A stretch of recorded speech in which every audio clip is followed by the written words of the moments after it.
Scorching temperatures sweep the country, with the mercury expected to linger around 40 degrees until the new year.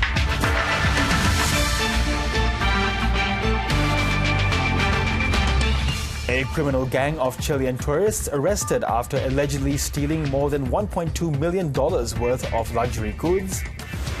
Wild Oats 11 takes its 9th line owners win in the Sydney to Hobart yacht race. And New York awestruck as the night sky over Queens turns blue.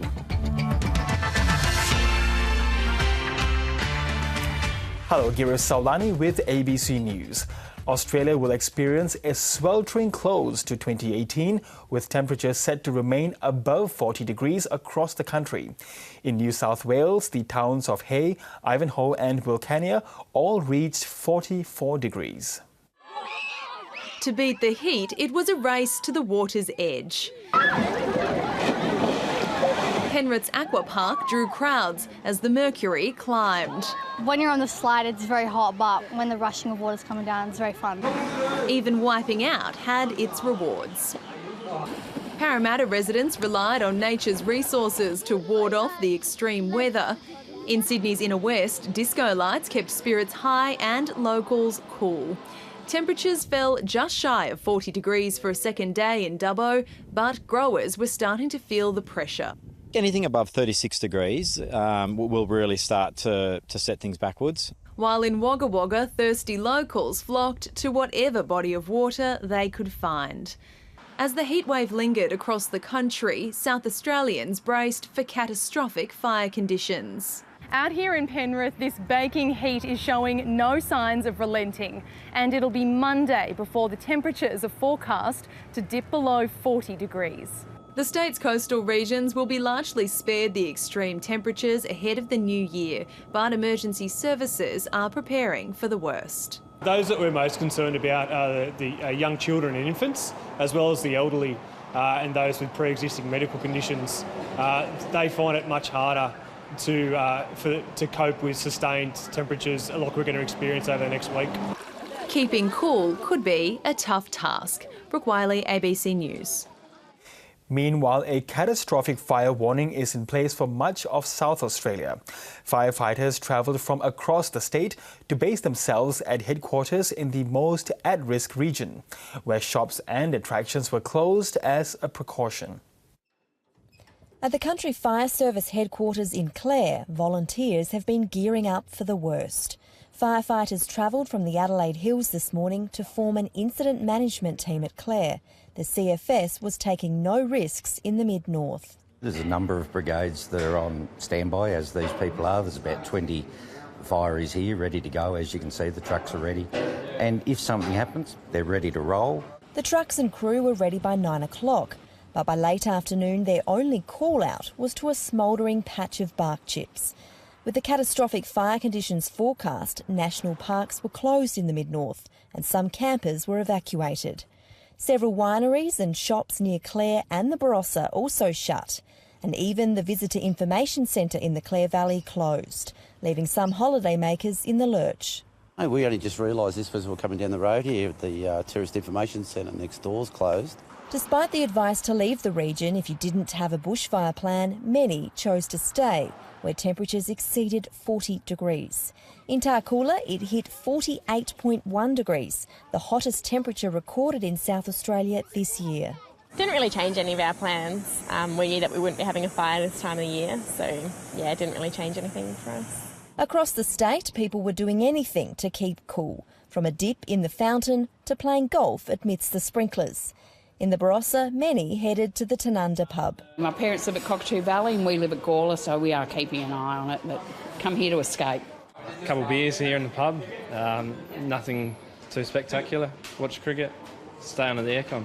The fire danger rating didn't hit the catastrophic levels authorities were expecting in the mid-north today, but they're warning the risk is far from over. Claire Campbell, ABC News, Clare. Specialist police are being sent to beaches southeast of Melbourne after a number of violent robberies took place last night. A group of youths has been accused of attacking male beachgoers and stealing from the bags of swimmers in a series of incidents. Police said the offenders, described as being of African appearance and age in their late teens or early 20s, approached the unattended belongings of swimmers on Chelsea Beach. A male swimmer who confronted them was amongst the victims who were assaulted. Nobody has been arrested, and police are keen to talk to witnesses. We are so disturbed by it. In fact, those three first victims had been working hard all day in the heat and have gone down, as we all should in this lovely country of ours, to enjoy the beach. To see this occur really has disturbed us deeply.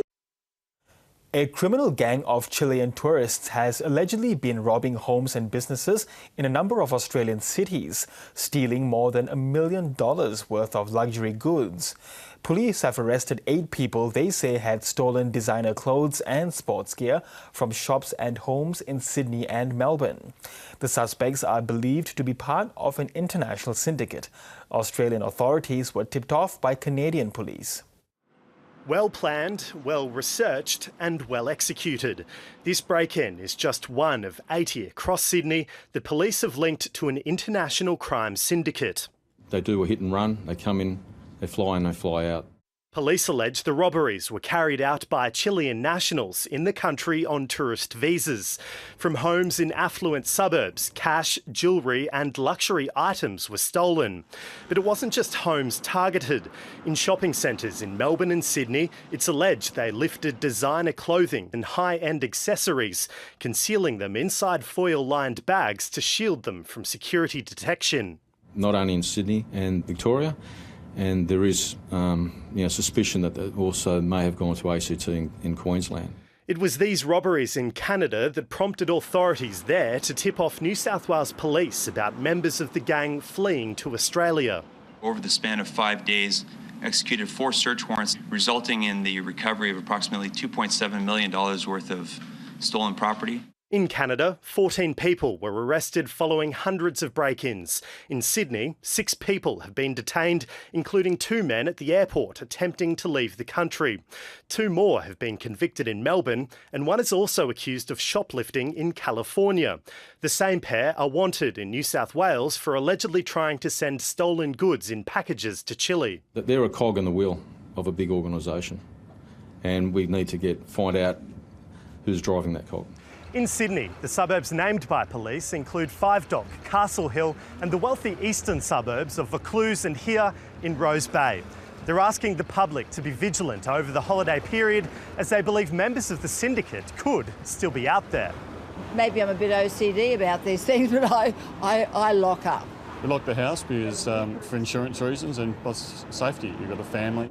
The message from police is look out and lock up. Jonathan Hare, ABC News.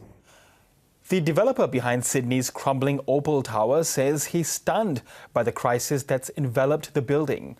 Residents have spent the day clearing out of the cracked unit block with no clear answers about when they'll be back. Developer Bassam Aflaq says nobody can explain the damage, but he's confident the building won't collapse.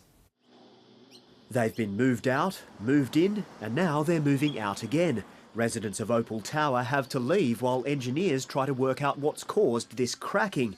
It could be 10 days, it could be longer. We've been getting notifications every day whenever there's been an update. But honestly, our mind's been set on moving out, so, it hasn't really changed anything. The 392-unit complex was developed by Ecove. Its director has apologised for not explaining the situation sooner. He says safety was his first priority. Everyone is stunned by what's happened. First and foremost, me. No one has got an explanation for it. No explanation, but from the developer, a guarantee there's no chance this building will collapse. We've had certifications by both the authorities and the structural engineers that it's completely safe. The building's construction was certified by the Mackenzie Group, and that's put the focus on one of that company's directors who's previously fallen foul of the Building Professionals Board. In 2009, Mackenzie director Mark Coggo was found to have engaged in unsatisfactory professional conduct, reprimanded and fined $11,000 over fire safety issues at a warehouse in Chullora. There's no suggestion of improper certification at Opal, and Mackenzie says Mr Coggo had no direct involvement anyway. The government's appointed 2 engineering professors to dig deeper. Professors wandering around, presumably in contact with the builder, you would hope, but no one coordinating and no one looking after the residents. They're trying to get me to still pay the rent here, but I need to go over there. I tried to call and they keep ignoring my calls. The rent can be reduced and probably should be reduced to zero, probably in this case from Christmas Eve until whenever everyone is allowed back into the building. Whether anyone wants to go back in is another story. Nick Dole, ABC News. Well, how do you make the most watched fireworks display in the world bigger and better every year? Well, the organisers of Sydney's New Year's festivities are once again promising just that. A tribute to the late Aretha Franklin is among this year's highlights, which will be seen by a global audience of around 1 billion people. The stats are almost as spectacular as Sydney's night sky on New Year's Eve. 8.5 tonnes of fireworks, 100,000 individual pyrotechnic effects at a cost of nearly $6 million. Bigger bangs mean bigger barges for Fortunato Foti, who's been wowing the crowds for 22 years. I get a kick out of twirling a sparkler, so no, all fireworks, I get a kick out of fireworks. We do have a passion for it, I've got a passion for it. This year's theme is The Pulse of Sydney, and to set it racing there'll be a musical tribute to Aretha Franklin, who died this year. This year's Midnight Fireworks soundtrack features her 1967 hit, A Natural Woman. And new pulsating fireworks in gold, silver and purple will light up the sky in tribute to the late, great Queen of Soul. There will also be extra effects off the Harbour Bridge and heart-shaped fireworks and smiley faces appearing to rise up out of the water. Sydney's fireworks display draws crowds of over 1 million people to the harbour foreshore, and with extra fireworks this year comes extra security, with more police officers on the ground than ever before. Fixed and temporary barriers are already being installed in crowd hotspots across the city and at Bondi Beach. This is the biggest police operation of the year. We will have literally thousands of police that are deployed right across all of the event areas here, particularly across the Sydney Harbour foreshore. Revellers are being urged to behave responsibly. Antoinette Collins, ABC News, Sydney. Well, parts of the Democratic Republic of Congo have exploded into violence after the government cancelled voting in opposition strongholds. Protesters say the government is using an outbreak of the Ebola virus as an excuse. Demonstrators responded by ransacking treatment centres, sending patients fleeing. It's called the Democratic Republic of Congo, but this is not what democracy looks like. In opposition strongholds in the east of the country, voting in Sunday's election has been delayed. These people will get to cast their ballots in March, after the result has been declared, and they're not happy about it. They need to get us another president who will govern this country, and if that doesn't happen, we'll create chaos, starting from today until a solution is found. If it calls for us to die, then so be it. The government said it delayed the vote because of militia violence and an outbreak of the deadly and highly infectious disease Ebola. In response, protesters attacked Ebola treatment centres. Patients who should be kept isolated from the community have fled. The opposition says the outgoing president, Joseph Kabila, is trying to rig the vote so he can maintain power behind the scenes. We want election, transparent election, credible election, but Mr. Kabila wants to cling on to power. The government has also expelled the European Union ambassador in response to extended sanctions that target the ruling party's presidential candidate. It was hoped that the election would result in the first democratic transfer of power in this resource-rich Central African nation. Less than a week before voting starts, it's hard to see how that can be fulfilled. Jonathan Flynn, ABC News. Well, there is no end in sight to the partial government shutdown in the US after Congress adjourned again without a resolution. It's now almost a week since the standoff began over funding for Donald Trump's border wall with Mexico. The bill has passed the lower house, but Republicans don't have the numbers to push it through the Senate. President Trump has accused the Democrats of not letting him win. Britain's most senior police officer has warned a no-deal Brexit will make it harder to access Europe's criminal databases, and that could put public safety in Britain at risk. The prospect of a chaotic withdrawal is creating economic uncertainty, and smaller businesses are particularly feeling the pinch. Europe correspondent Bridget Brennan reports from Brighton. a cold morning in Britain, a strong cup of tea is a necessity, and this company's experimental blends have been a boon for business. It's a smoky black apple and caramel. But uncertainty over Brexit is becoming a significant source of stress for smaller companies. For tea and food products, most of that's regulated at EU level. We have no information on how that will happen. Mike Turner founded his tea business in Brighton 6 years ago as a start-up backed by crowdfunding. The company now has 7 stores and 80 staff, but a sudden exit from the European Union could force their teas into short supply. What will happen in terms of us importing our ingredients to create the blends and exporting our orders out to customers, whether the ports will grind to a halt. The Bank of England warns a no-deal exit could be worse than the financial crisis, costing the economy $350 billion. Small businesses are doing their best to ensure they have enough stock in case that happens. The UK government is advising tens of thousands of British businesses to start getting ready for the prospect of a no-deal Brexit. But for smaller companies which don't have the luxury of spending millions on contingency plans, no deal could be a disaster. Mark Willems is worried about what a no deal could mean for his Brighton shop, which imports ceramics via Europe. There'd be a lot of congestion at the border, meaning a lot of delays in us receiving our products. Brexit has cast a cloud over the holiday season in Britain as millions wait to see what this historic divorce will mean for the world's 5th largest economy. Bridget Brennan, ABC News, Brighton. Alien invasion or ghostly apparition? A mysterious blue light in the skies of New York sent social media speculation into overdrive. And while the explanation was far more mundane, that didn't stop New Yorkers making the most of the impromptu post-Christmas light show. Above the skyline of New York, a ghostly blue glow. Across the city, New Yorkers stop and stare. Wow. What is that? And on social media, a city is left to speculate.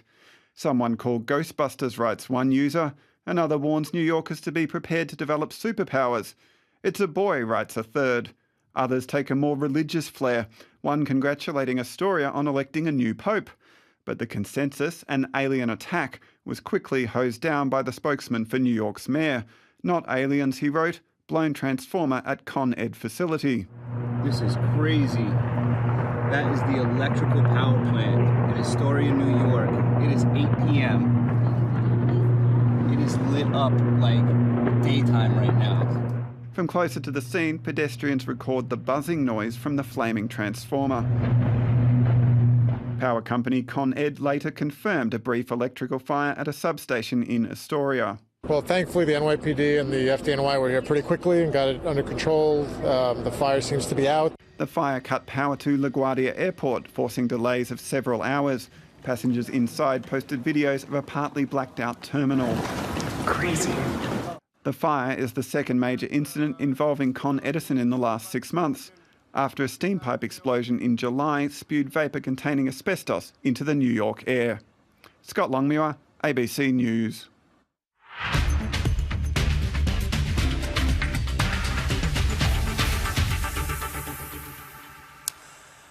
Wild Oats 11 has pulled off another stunning win in the Sydney to Hobart in what the crew is calling Redemption Day. A year after having victory snatched from its grasp, the popular Super Maxi seized the lead from Comanche before sunrise to claim line honours for a record 9th time. But even as celebrations were unfolding, Wild Oats found itself in the middle of another controversy.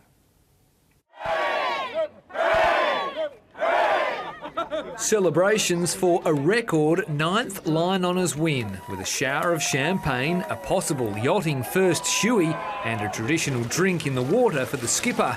The picture-perfect finish for Mark Richards and the Wild Oats 11 crew, making up for the humiliation of losing last year's race in a protest. It's a day of redemption for us, that's for sure. Redemption and defiance. Today, whether people like it or not, it was Wild Oats' 10th time over that line first.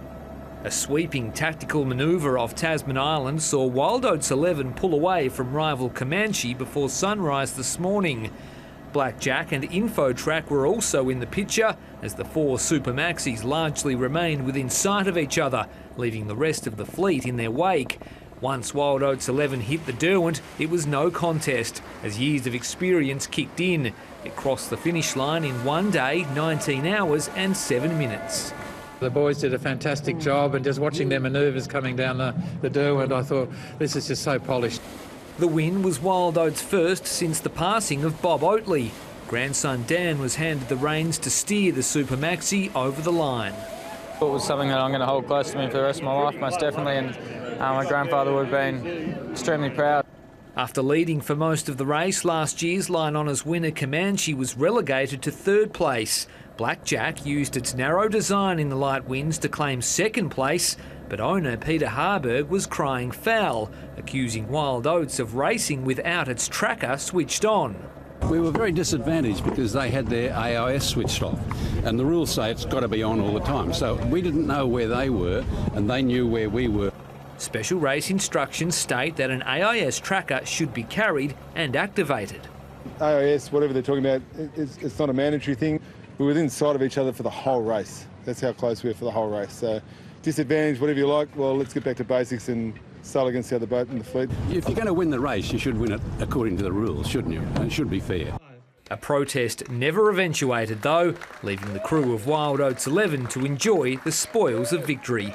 Chris Rowbottom, ABC News. And we have a breaking development on that story. The Sydney to Hobart Race Committee says it has lodged an official protest against Wild Oats 11. In a report from the owner of Blackjack, it claims the boat's automatic identification system failed to transmit throughout the race. Well, to cricket now, and India hold a commanding 346-run lead over Australia, despite a top-order collapse late on day 3 of the Boxing Day Test in Melbourne. Australia's batsmen failed against India's pace attack as Jasprit Bumrah took 6 wickets. Australian paceman Pat Cummins responded with a 4-wicket spell in the day's final session, but India remain in control of the third test. Australia's batsmen needed to hold the fort on day 3 if there was any hope of an Australian win. But early on it was clear that was going to be no easy task. Aaron Finch was the first to go. And he is gone! Look at that, low to the ground, what a catch. Finch was soon followed by Marcus Harris, who holed out in the deep. The call, Ishant Sharma settles and takes a catch. Usman Khawaja didn't last long either, as India did what Australia couldn't and hung on to their chances. Virat Kohli wasn't hiding his joy, and though Shaun Marsh and Travis Head appeared to have steadied the ship, on the last delivery before the lunch break, a slower ball brought Marsh undone.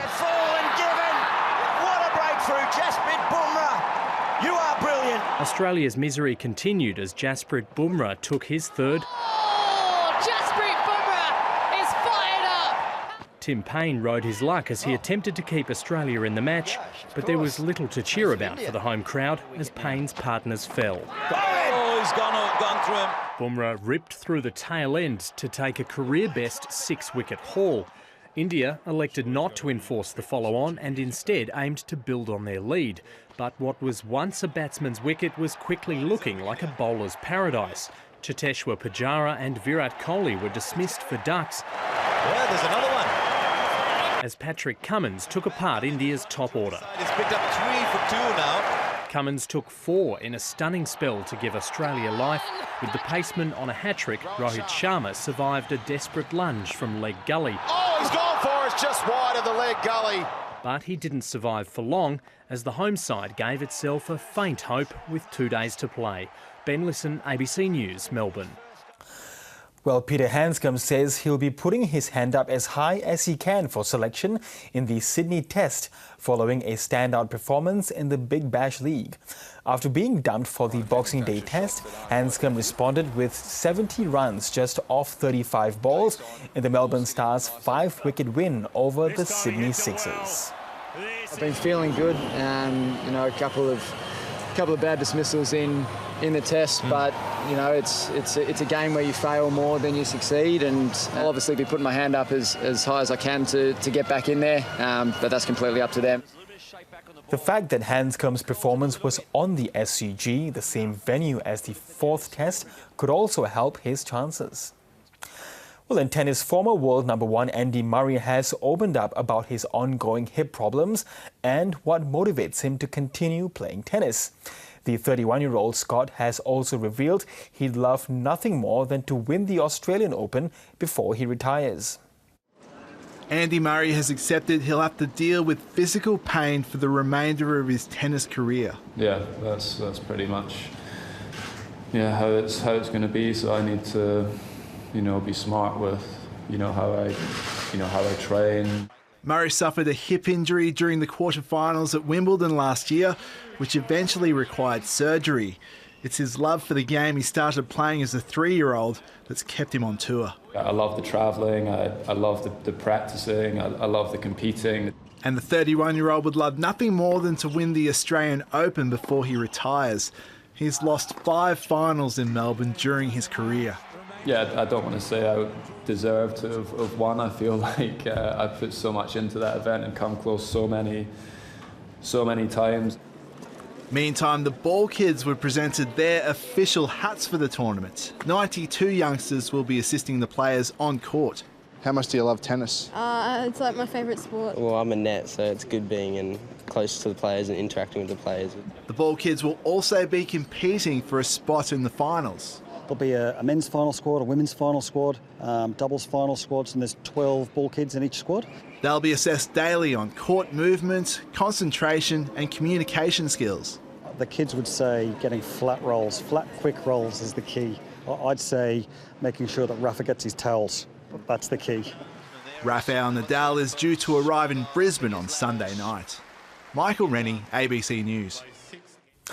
And that's the latest from ABC News. I'm Girish Sawlani. Stay with us. Australian Story is up next.